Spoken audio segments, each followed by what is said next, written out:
Buenos días, hermanos. Dios les bendiga ricamente. Qué bueno estar otra vez compartiendo con ustedes esta clase. Todavía esta vez de este medio.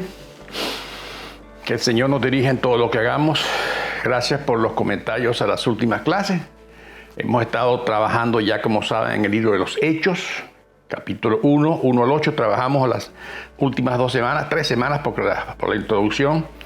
Y hoy nos toca continuar con Hechos capítulo 1, versos 9 al 26, un poquito más extenso. Aunque vamos a tratar de cubrirlo en una sola clase para ir adelantando Hechos, porque en verdad es un libro largo y muy extendido. Vamos a aprovechar el tiempo. Gracias por los comentarios, dije. Saludos a los hermanos. Estamos orando. Nuestra hermana Carmen, la esposa del hermano Mauro, está un poquito malita de su rodilla todavía, de su pie, perdón. Y bueno, estamos orando por ella. Dios le siga bendiciendo y guardando en su proceso de recuperación. Aquí en la casa ya hemos pasado, como les dije la vez pasada, todo el proceso de COVID. Ya gracias a Dios estamos todo bien. Oren también porque mi esposa va a ser operada el día 24 de este mes de enero del 2022, para los que están viendo el video ya en otros momentos. Así que vamos a orar por todas estas cosas y que el Señor dirija y nos siga guardando en su mano como ha prometido. Es que bueno saber de ustedes. Algunos estamos viendo ya en la iglesia presencial. Qué bueno verles y saber que Dios está bendiciendo. Vamos a orar y a poner este tiempo en las manos del Señor para quien sea que dirija a todos. Luego hacemos la lectura de Hechos 1, 9 al 26 y tratamos de cubrir toda la clase hoy para ver si avanzamos en este libro de los Hechos. Qué bueno estar otra vez compartiendo. Vamos a orar. Señor, gracias por la bendición de ser tus hijos y saber que toda dádiva, todo don perfecto viene de tu mano, Señor, y nada se escapa a tu soberanía, nada se escapa a tu perfecta y bendita voluntad. Señor, pedimos por esta clase, en este tiempo, que tú estés usando esta conversación, esta lectura, por tu Espíritu Santo, hablar a nuestros corazones, Señor. A menos que eso se haga, Señor, en vano es nuestro esfuerzo, en vano es nuestro trabajo. Gracias porque tú puedes edificar la ciudad. Aunque los trabajadores luchen, tú lo estás haciendo, Señor. Tú lo estás guardando. Gracias por los hermanos de la iglesia Hope Chapel Presbyterian. Gracias porque tú estás guardando a cada hermano. Te pedimos por tu hermana Carmen, que tú le estés guardando en su recuperación de su pie. Igual, Señor, que tú le estés guardando a mi esposa en el día 24 cuando esta operación surja. Y que tú sigas, Señor, funcionando en medio de nosotros. Gracias porque podemos ser de una manera muy práctica, muy seguros de que tú estás al control de todas estas cosas. Bendice esta clase, dirígenos. En Cristo Jesús lo pedimos, Señor. Amén y amén. Bien, vamos a leer entonces Hechos 1, 9 al 26. Y así comenzamos la clase. Ya pasamos la primera parte. Dice luego en el versículo 9, habiendo dicho esto, mientras ellos los miraban, fue llevado a las alturas hasta que una nube lo ocultó de su vista. Ellos se quedaron mirando fijamente al cielo, mientras él se alejaba. De repente se les acercaron 2 hombres vestidos de blanco, que le dijeron: Galileos, ¿qué hacen aquí mirando al cielo? Este mismo Jesús que ha sido llevado de entre ustedes al cielo, vendrá otra vez en la misma manera que lo han visto irse. Entonces regresaron a Jerusalén desde el monte llamado de los Olivos, situado aproximadamente a 1 kilómetro de la ciudad. Cuando llegaron, subieron al lugar donde se alojaban. Estaban allí Pedro, Juan, Jacobo, Andrés, Felipe, Tomás, Bartolomé, Mateo, Jacobo, hijo de Alfeo, Simón el celote y Judas, hijo de Jacobo. Todos en un mismo espíritu se dedicaban a la oración, junto con las mujeres y con los hermanos de Jesús y su madre María. Por aquellos días, Pedro se puso de pie en medio de ellos, de los creyentes, que era un grupo como de 120 personas, y les dijo: hermanos, tenía que cumplirse la escritura que por boca de David había predicho el Espíritu Santo en cuanto a Judas, el que sirvió de guía a los que le arrestaron a Jesús. Judas se contaba entre los nuestros y participaba en nuestro ministerio. Con él Con el dinero que obtuvo por su crimen, Judas compró un terreno. Allí cayó de cabeza, se reventó y se salieron sus vísceras. Todos en Jerusalén se enteraron de ello, así que aquel terreno fue llamado Aceldama, que en su propio idioma quiere decir campo de sangre. Porque en el libro de Salmos, continuó Pedro, está escrito que su lugar quede desierto y que nadie lo habite. También está escrito que otro se haga cargo de su oficio. Por tanto, es preciso que una de nosotros, un testigo de la resurrección, uno de los que nos acompañó desde el tiempo que el Señor Jesús vivió entre nosotros, desde que Juan bautizaba hasta el día en que Jesús fue llevado de entre nosotros. Así que propusieron a dos, José llamado Barsabás y apodado el Justo, y a Matías.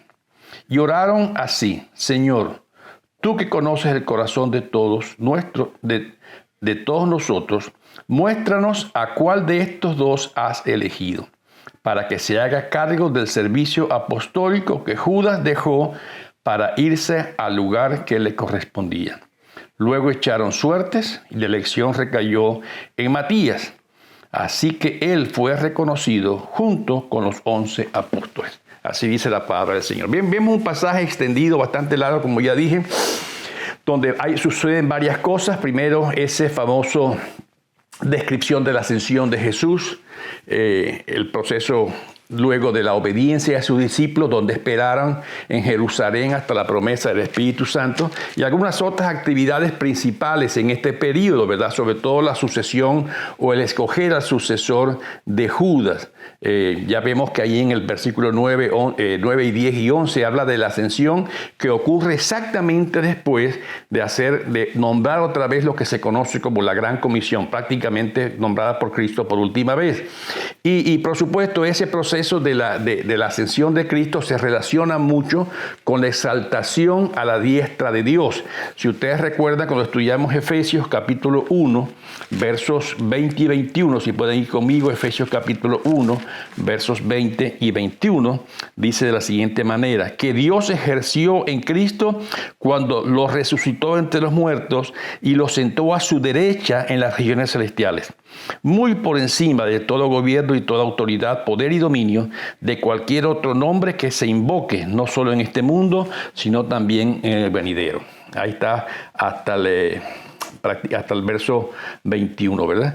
Se relaciona con eso. Cristo fue llevado al cielo para ocupar ese lugar con Dios exaltado a la diestra de Dios. Si quieres buscar otros versos, pueden anotarlos. Filipenses 2:9, repito, Filipenses 2:9 y Hebreos 1:3. Hebreos 1:3. Fue llevado a esas alturas, al cielo. Se creía que arriba estaba el cielo y abajo la tierra, y esa nube que lo mueve simboliza la gloria de Dios. Había sucedido muchas veces antes. Si buscan un versículo que les ayude a pensar en esto, busquen Éxodo 16:10, repito, Éxodo 16:10, también Salmo 104:3, repito, Salmo 104:3. Algunas personas me piden que las citas dé un poco más lenta. A veces hablo un poco apurado, disculpen. Entonces hace ese énfasis que simboliza la que fue llevado ante la presencia de Dios, ante la gloria de Dios. Y luego los ángeles, en el versículo 11, que les pregunta: ¿qué hacen aquí, Galileos, mirando al cielo, verdad? Y que nos recuerda un poco la represión o el llamado del ángel o de los ángeles allá a las mujeres frente a la tumba. ¿Por qué buscáis entre los muertos al que vive? ¿Qué hacen aquí mirando al cielo, Galileos? Es la pregunta. Y algunos dicen que ese término Galileo un poco despectivo, pueblerino, ¿verdad? Y vamos a ver luego que se usa también de una manera bastante despectiva en el capítulo 2, versículo 7 de Hechos 2:7. Jesús ahora iba a morar ahí con el Dios, y desde allí vendrá, dice la palabra, exaltado, glorificado, ya no como un hombre humilde, por decir así, sino vendrá exaltado, ya por la gloria de Dios. Si ustedes quieren buscar ese pasaje, vamos a Tito, vamos un momento a Tito, capítulo 2, Tito capítulo 2, versos 12 y 13, para que veamos un ejemplo ahí de esa exaltación de Cristo. Tito capítulo 2, versos 11, 12 y 13, dice así la palabra, se la leo para ustedes. Y nos enseña a rechazar la impiedad de las pasiones mundanas, así podremos vivir en este mundo con justicia, piedad y dominio propio, mientras aguardamos la bendita esperanza, es decir, la gloriosa venida de nuestro gran Dios y Salvador Jesucristo. Gran Dios y Salvador Jesucristo. Ya la segunda venida de Cristo no será semejante a la primera. Ahora vendrá como Dios glorioso, exaltado y glorificado. Ahora, el proceso que aquí están pasando los discípulos, ya Cristo subió al cielo, fue ascendido por través de esa nube, es que ellos iban a esperar a Jerusalén hasta la llegada de la promesa del Espíritu Santo. ¿Cómo esperar? Dice claramente que lo hacían en oración, versos 12, 13 y 14. Y este gran suceso de la venida del Espíritu Santo, la llegada, la investidura del Espíritu Santo, llega prácticamente 40 días después del domingo de Pascua. Prácticamente llega un jueves, ¿verdad? Por decirlo así. Y fueron los apóstoles a ese lugar, a ese aposento alto, como dice el versículo 13 que ya leímos, y ahí prácticamente moraban, y aparentemente había otro grupo grande con ellos ahí, hasta de 120, dice Lucas, y aparentemente un lugar bueno para oración, lejos del ruido, estaban, por decir así, como en un segundo piso. Y Lucas hace ese énfasis. Nombra a los discípulos sin Judas, por supuesto, y nombra a los primeros tres en prioridades, ¿verdad? Entre ellos Pedro, Juan y Jacobo. Y también menciona claramente al grupo de mujeres que acompañaban a Jesús en muchos momentos. Y ahí hay un énfasis muy importante. Recuerden que Jesús siempre le dio el lugar a la mujer que se merece, ya que eran muy rechazadas en aquel tiempo, ¿verdad? Y Jesús siempre lo hizo. Y les dio lugares importantes en su muerte, siempre estuvieron acompañando a Jesús. Y todos recordarán que también fueron las primeras en descubrir o encontrar la tumba vacía. Fueron de primero aún antes que los hombres. Pueden buscar citas como Lucas 8, 2 y 3. Repito, Lucas 8, 2 y 3, Lucas 23, 27 a 31, para que vean la exaltación de la mujer, la importancia de la mujer. Y repito, en su muerte, en su ministerio, en su resurrección. Y Cristo siempre enalteció a la mujer. Inclusive nombra a María en el versículo 14, y después de eso, por cierto, no se usa más nombrar a María en ese tiempo, y lo hace de varias maneras, ¿verdad? Vamos a ver un momento ahí en Lucas capítulo 1, 38. Lucas 1, 38. Para que veamos otra vez esa mención ahí, ¿verdad? Aquí tienes la sierva del Señor, contestó María. Que Él haga conmigo como me ha dicho.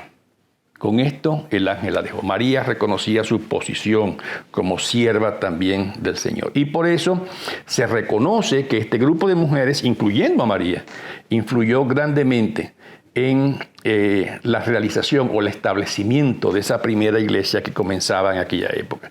También habla muy claramente de algo interesante, que habla sobre los hermanos de Jesús. Y esa es una de las quizás alegaciones para hablar de la no virginidad de María después de Cristo, ¿verdad? Habla de los hermanos de Jesús. Algunos lo llaman... El nombre que usa para enfatizar hermanos tiene que ver con adelphos, la palabra en griego, que es un hermano de sangre. Muy improbable que eran primos porque no se usa esa palabra. Y en Corintios también nombra a Jacobo como hermano de Jesús, donde él prácticamente se le aparece. Y aún se reconoce, si ustedes van conmigo a Juan 7:5, se reconoce que los hermanos de Jesús ni siquiera creían en Jesús. Yo diría que unos 6 meses antes de la muerte y crucifixión de Cristo, ni siquiera los hermanos de Jesús les reconocían en su ministerio. Si van conmigo a Juan, Evangelio según San Juan, capítulo 7, versículo 5, miren lo que dice. Lo cierto es que ni siquiera sus hermanos creían en él. Pero Jesús les dijo, para ustedes cualquier tiempo es bueno, pero el tiempo mío aún no ha llegado. Los hermanos de Jesús, cuando usa esta palabra hermanos, tiene que ver con hermanos de sangre. Por eso dice que permanecieron juntos en oración, con una misma mente, con una misma pasión en el cuerpo. Luego viene ese proceso un poquito interesante de la selección del discípulo que estaba faltando, ya que Judas había traicionado a Jesús y se había ahorcado, aunque aquí hay otra historia un poquito distinta. Recuerden que son dos autores distintos narrando el mismo hecho, ¿verdad? Empieza a leerse ahí del 15 al 20 más o menos, era el proceso de sustituir a Judas, y Pedro habla al grupo de creyentes o los hermanos en Cristo, que por cierto se usa la primera vez ahí la palabra también hermanos entre los cristianos de ese sitio. Era aproximadamente unos 120, como dice el mismo Judas, ¿verdad? Y ahí se usa de esa manera esa palabra hermanos para describirlos a todos ellos. Pero Lucas sigue siendo muy exacto en sus números, por eso dice ese número. Dice que la habitación estaba llena y los discípulos estaban creciendo, capacitándose en todo lo que Dios le había dado, lo que Cristo le había dado. Y como dice, ya lo leímos del 1 al 8, en ese proceso del Espíritu Santo.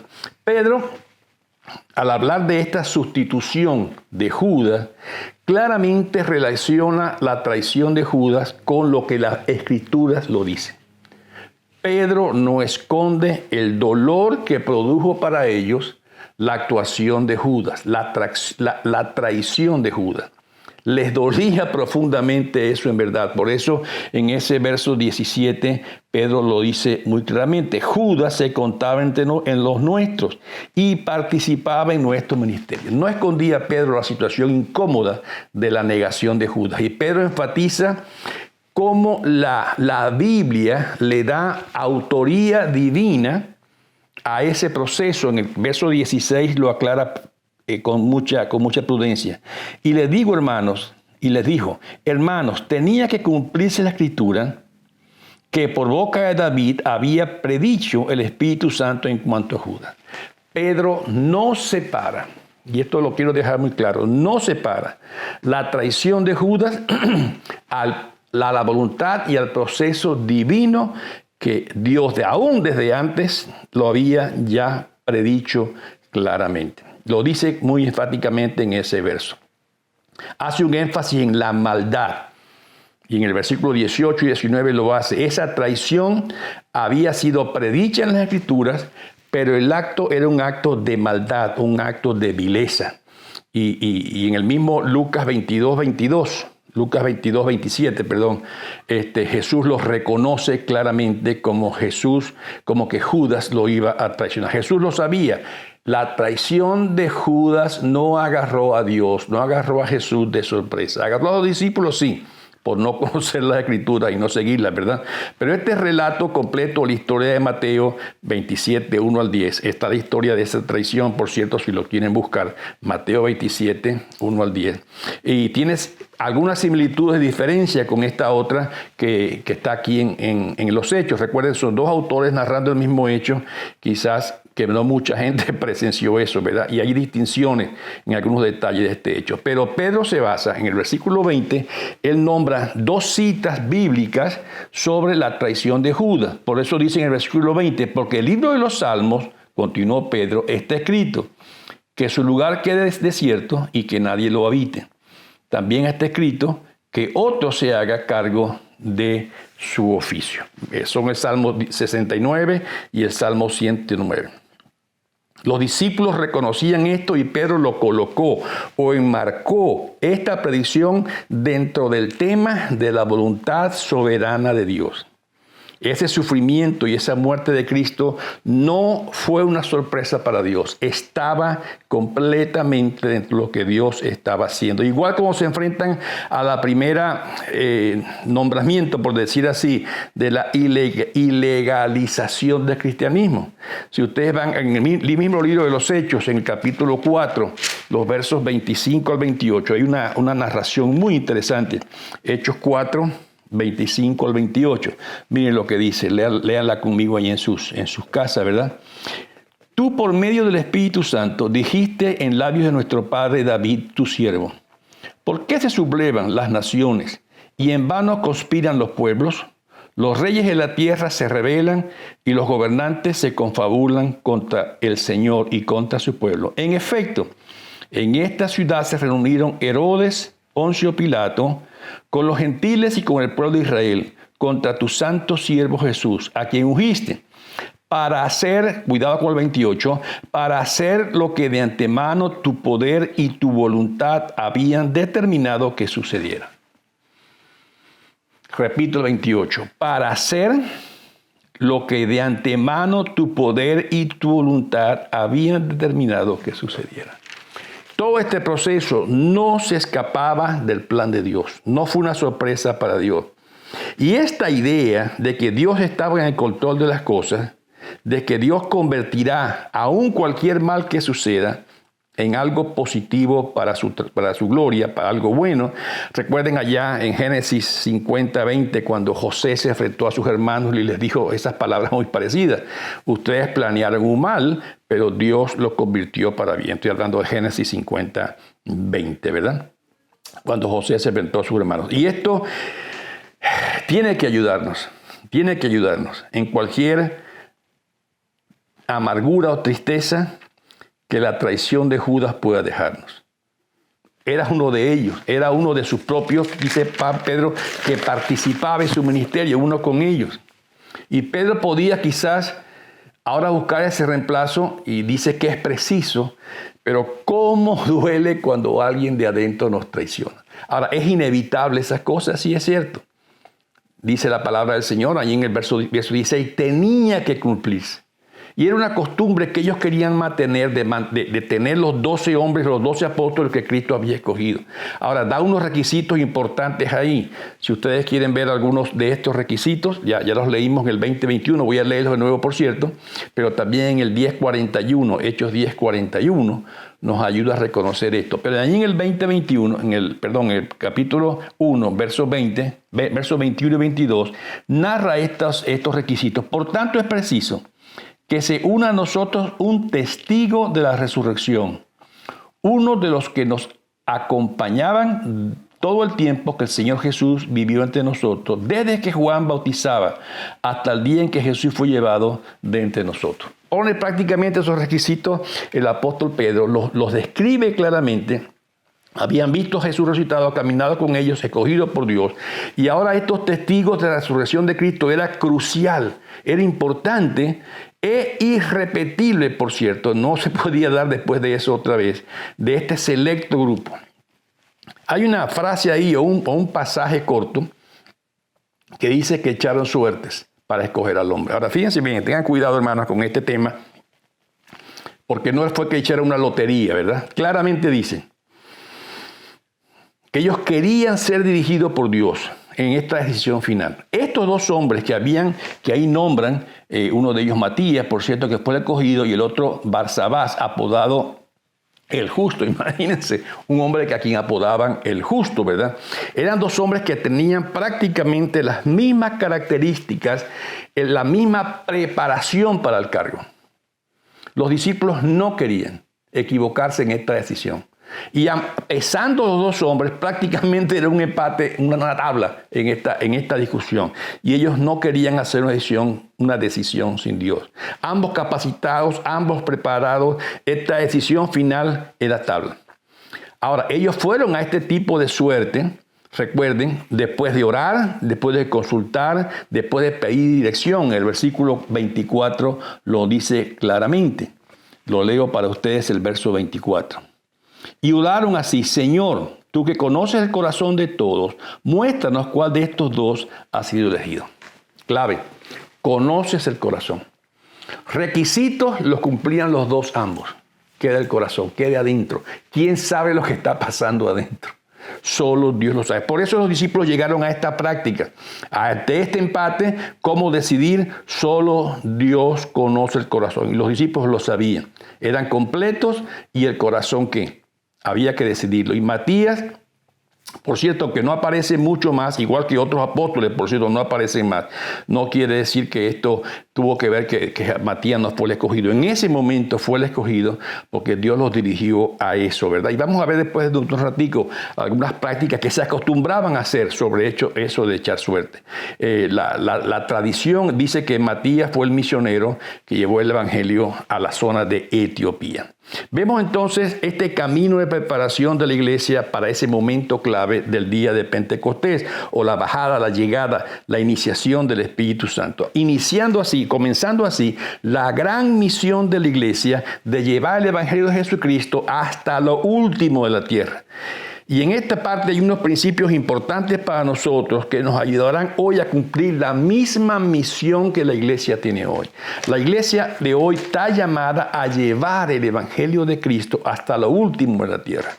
Sucede con la ascensión de Jesús, que no se menciona mucho, por cierto, en esos versos que ya leímos, aunque es una parte muy importante. Y Pedro usa, después que nos veamos el capítulo 2, vamos a ver cómo Pedro usa esta ascensión de Jesús para su gran mensaje y su predicación en el capítulo 2 de los Hechos. Pero hay una gran relación. Uno de los principios que se establece en este pasaje es la gran relación que existe entre la oración ferviente de la iglesia y el avivamiento. Lucas establece claramente que una de las formas de cómo Dios prepara esa venida del Espíritu Santo fue a través de la oración. Vayan a la Jerusalén, estén orando, estén ahí orando hasta que en aquel momento llegue el Espíritu. No nos dijo cuándo venía, sabemos que sucedió unos 40 días después. Y esto lo puso Lucas, que realza ese principio de la oración.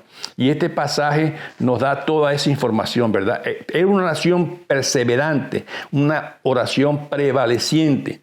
Orar hasta que se consiga la respuesta. Si ustedes quieren ver un pasaje relacionado con esto, busquen Lucas 18, 1 al 8. Repito la cita, Lucas 18, 1 al 8, que es el pasaje de la viuda persistente de la oración. ¿Por qué seguir orando? ¿Tenemos que nosotros insistirle a Dios, tocarle mucho la puerta para que Él responda? Por supuesto que no. Dios escucha la oración desde el primer momento, aún dice la palabra que desde antes que la hagamos. Dios no se resiste a la oración.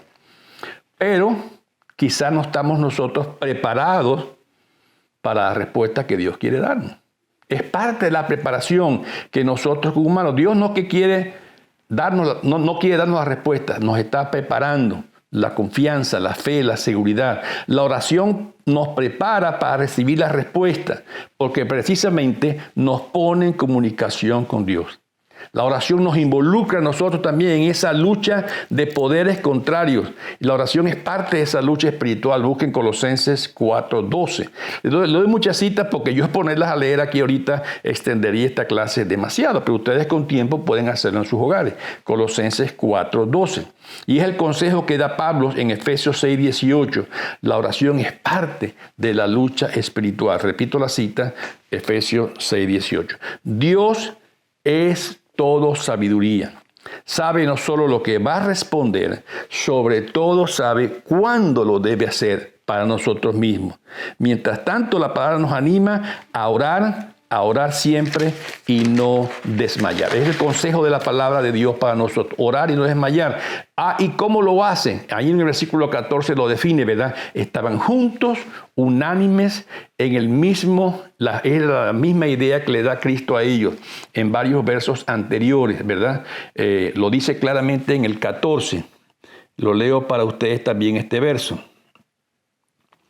Todos en un mismo espíritu se dedicaban a la oración, junto con las mujeres y con los hermanos de Jesús y su madre María. Juntos, en un mismo espíritu lo hacían.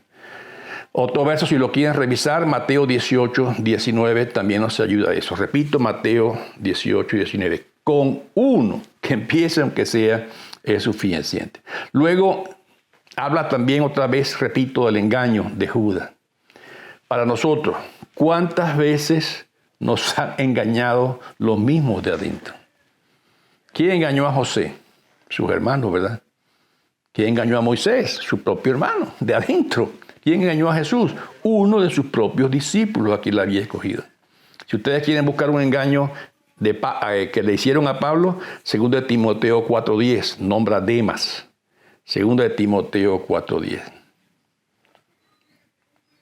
Es factible que cualquier traición de este tipo nos llene de amargura, nos haga surgir resentimiento unos con otros, nos quita la productividad, y eso es parte de lo que el enemigo de la iglesia quiere. Pero Pedro, aunque no pasa por alto la seriedad de la traición, Pedro lo coloca en el lugar correcto.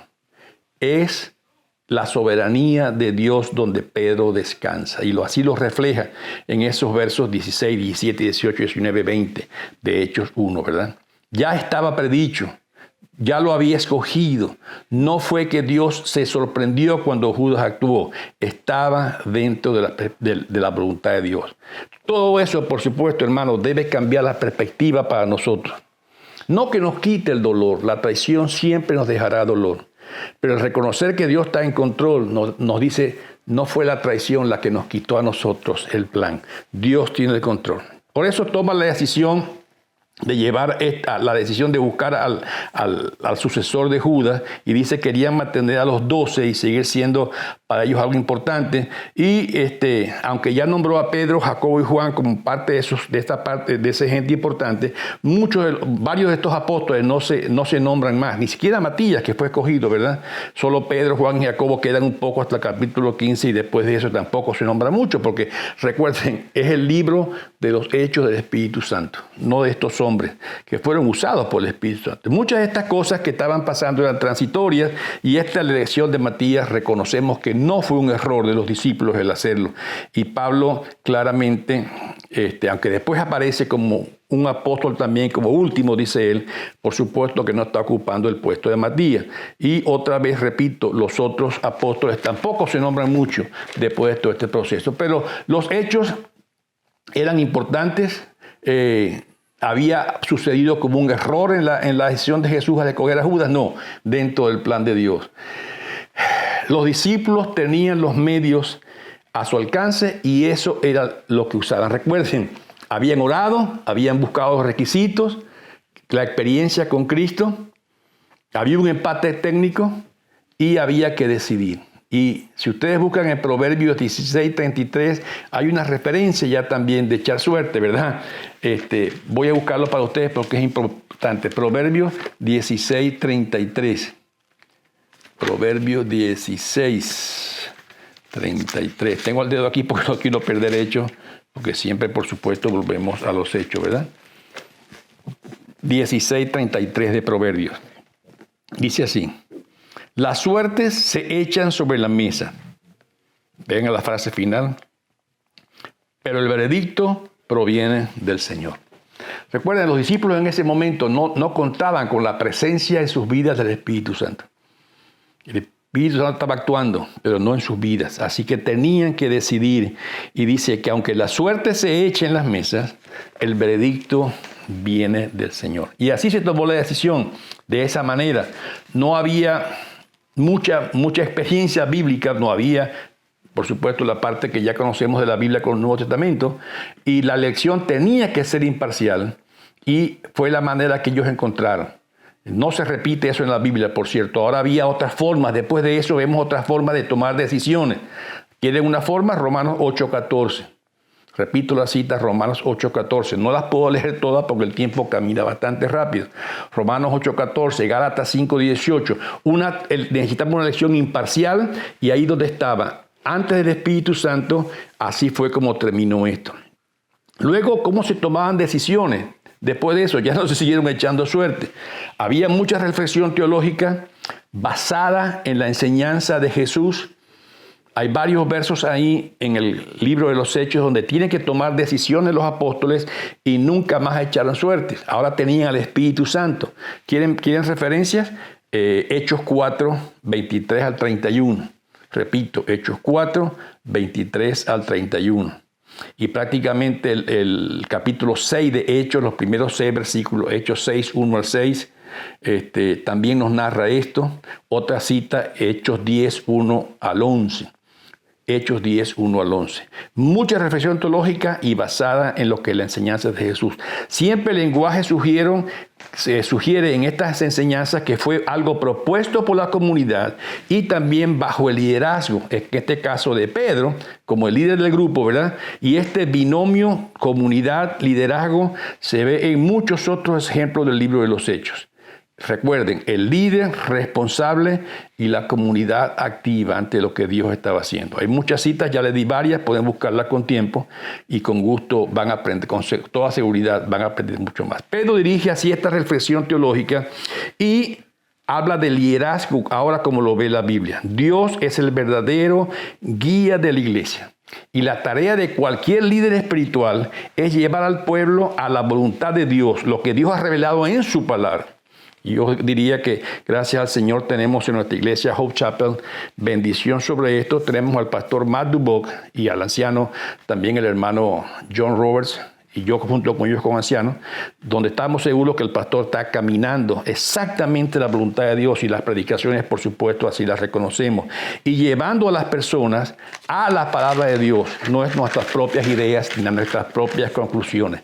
La tarea del líder espiritual, el líder de la iglesia, el líder del grupo, es llevar a la gente a la palabra de Dios, no a mis ideas, no a mis consideraciones. Por eso, allí en Timoteo capítulo 3, si lo pueden leer todo el capítulo, es interesante, Timoteo 3. Esa unidad es una cualidad relacionada siempre con el ministerio, que se cita, capaz de enseñar. El líder debe ser capaz de enseñar. Y hay muchos versos, otra vez en la Biblia. Habla del carácter, de la reputación, de la vida familiar. Y eso lo podemos ver en varios versículos ahí en Hechos 6. Cuando estudiemos Hechos 6 los vamos a estar viendo. Así que esa es la decisión o la capacidad del líder. Y esta elección muestra el papel de la oración en esa toma de decisiones, en especial del liderazgo. La oración como toma de decisión. Cristo así lo mostró en su vida y nos pone a nosotros en sintonía con lo que Dios quiere. En sintonía con lo que Dios quiere. Hay muchos versos, vamos a seguirlo viendo en el estudio de los hechos, cómo de ahora en adelante, perdón, buscaban la dirección de Dios en estas decisiones que estaban tomando. Y nos da una lección a nosotros sumamente importante. También en ese Hechos 1:24 que ya leímos, se pide, dice, muéstranos, Señor, la decisión que tenemos que tomar. Muéstranos esa decisión. Ahora, recuerden, estamos hablando de las cualidades externas. Los dos estaban tabla, los dos discípulos, por decirlo así. Pero había cualidades internas. Dice la palabra claramente, conoces el corazón. Y esto solo lo conoce el Señor. Por eso debemos ir a Él, recurrir a Él, recibir de Él. Las cualidades externas son inútiles a menos que el corazón no esté recto delante de Dios. Y esto hablo con los líderes de la iglesia ahora tal vez, ¿verdad? Cualidades puede haber muchas, humanas, pero el corazón recto delante de Dios es lo importante. Por eso, para nosotros, esta idea de oración y avivamiento es muy importante. La oración que trae avivamiento es la oración constante, la oración persistente. No sabemos cuándo Dios va a responder, no lo sabemos. Sabemos la voluntad de Dios, sí la sabemos y Él quiere hacerlo. Siempre tendremos deserciones, inclusive traiciones dentro de nosotros. Nada nuevo. José lo experimentó, Moisés lo experimentó, Jesús lo experimentó, los discípulos lo experimentaron. Pablo lo experimentó muchas veces. Ya les di una cita por allá para que lo vean. Pero Pablo eso no lo llevó a cerrarse a otras personas. Siempre Pablo estuvo acompañado de discípulos que lo ayudaban, él les enseñaba y los ayudaba y luego ellos también iban a hacer la tarea. Pablo no se cerró a otros, no se puso como un ermitaño solo a él en una montaña a hablar del Señor o a buscar al Señor. Siempre formó a otros. Y por supuesto, dejó un gran legado de hombres y mujeres enseñadas, discipulados para el crecimiento de la obra. Disculpen. Que hay traición, que hay decepción, sí lo hay. Es parte de la vida, quizás, del humano. Pero no nos debe dejar heridos, no nos debe dejar amargados. Ni a Jesús lo dejó amargado, ni a José lo dejó amargado, ni a Moisés lo dejó amargado, ni a los discípulos lo dejó amargados. Sabían que Dios estaba a cargo. Los discípulos experimentaron esto y diría de cierta manera, aquí lo dice en Hechos 1, dice en el versículo 19 algo muy interesante. Todos en Jerusalén se enteraron de ello. Fue una mancha, fue una mancha, sí, fue una mancha. Esa deserción de Judas, esa traición de Judas. Pero la gente diría, bueno, ¿y cómo escogieron a Judas entonces? Pues, Dios está al control de su obra. Cristo lo sabía, lo había predicho ya. Y esto no nos quita la amargura, pero puede consolarnos aún ante esos momentos de traición que podamos vivir. ¿Cómo lo hizo Pedro? Enmarcó dentro del plan de Dios lo que había pasado. Recuerden, Dios es soberano. No solo lo permitió, sino que también lo anticipó y lo usó para un buen propósito. Recordemos, lo hemos repetido muchas veces, Hechos 8:28. A los que a Dios ama, todas las cosas ayudan a bien. ¿Hay experiencia de traición? Sí la hay. Pero Dios puede usar aún la experiencia más fuerte, como la muerte de Cristo, para algo bueno. La amargura no debe existir entre nosotros. ¿Cómo reconocerla? Dios tiene un plan. No es mi plan. Y gracias a Dios por ello. Dios tiene un plan para tu vida, hermano. Dios tiene un plan para tu iglesia, para tu grupo. Y aunque sucedan momentos difíciles, recordemos, nada se sale del plan de Dios. Debemos perdonar y mirar lo que Dios está haciendo y cómo Dios lo va a hacer. Recuerden, Dios es nuestra esperanza. El plan es de Dios. El guía es de Dios. Esto debe traernos gozo, aún en medio de una traición. No dejarnos amarguras. Dios es el dueño de su obra, no nosotros. Dios está haciendo la obra, no nosotros. Dios es el que ha prometido que el que empezó la buena obra la va a terminar en mi vida y en la vida de mi ministerio. Que esta seguridad, hermanos, nos reconforte a nosotros, nos llene de estabilidad y fuerza para reconocer que Dios va a obrar aún en medio de momentos difíciles, hasta de traición. Sí es cierto que nos deja una mancha para el mundo, sí es cierto, no podemos evitarlo, pero recuerden, Dios está en control, Dios está haciendo la obra y Dios la va a llevar adelante a pesar de nosotros mismos. Que estas palabras nos reconforten, nos den la seguridad y la alegría de poder confiar en el Señor, aún en momentos difíciles de traiciones. Que nos asegure a nosotros que el Dios que empezó la buena obra en nosotros la va a terminar hasta ese día final que nos lleve a estar con Él. Dios les bendiga ricamente, hermanos. Gracias por su atención. Hemos estado aquí ya más de 40 minutos. Creo que ha sido suficiente. Que la paz y la bendición de Dios sea con todos ustedes y con su familia. Y que nos volvamos a encontrar muy pronto, en este medio o presencialmente. Dios les bendiga ricamente. Amén. Gracias, hermanos.